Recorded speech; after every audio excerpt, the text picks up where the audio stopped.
Suuraa fi viidiyoo namaaf ergitan akkaataa fageenyumatti nama san biraa balleessuu yoo barbaadan balleessuu dandeessan isin barsiisa. Egaa daawwattoon kiyya waan kana akka namni baay'een argee itti fayyadamu viidiyoo kan laayik sheer gochuun nafaa duraan hordofaa.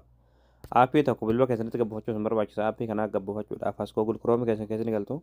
Achi booda bakka sarchii kanatti tokkoof kilik ni gootu. Achi booda bakka sarchii kanarratti gola Oromiyaatti ni barreessitanii gola Oromiyaa. Achi booda gola Oromiyaa kajoo jalarraa sinee ba'a asirratti tokkoof kilik ni gootu. Ammallee asirratti gola Oromiyaa kajoo kanatti tokkoof kilik ni gootu. Achi booda haala kanaan teessifata asirratti ekoon sarchii kanatti tokkoof kilik ni gootu. Bakka sarchii kanatti qubee faa naa daa barreessan achi booda sarchii fuuldura kanatti gadi gootu sarchii gootu. Achi booda ammallee haala kanaan suuraa kan saniidhaa suuraa kanatti tokkoof kilik ni gootu. Achi booda aapicha gadi buufachuudhaaf sirra oltaa gadi deemtu minumaa. Achi booda dhumarratti qalamni maanaan kan barraa aappii as tokko buufadhaa kan jalatti daawulood kan turte daawulood kan tuqxaniiti aappii kana bilbila keessatti kan buufatanii. Hayya daawwattoon kiyya aappii kan buufatanii yeroo galtan aappiin kana haala kanaan isin banama.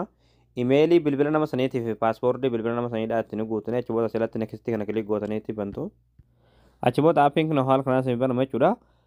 Bilbila nama saniidhaa as jalatti isinii fida jechuudha. Bilbila nama saniidhaa sanarratti yeroo tokkoof kilik ni gootu.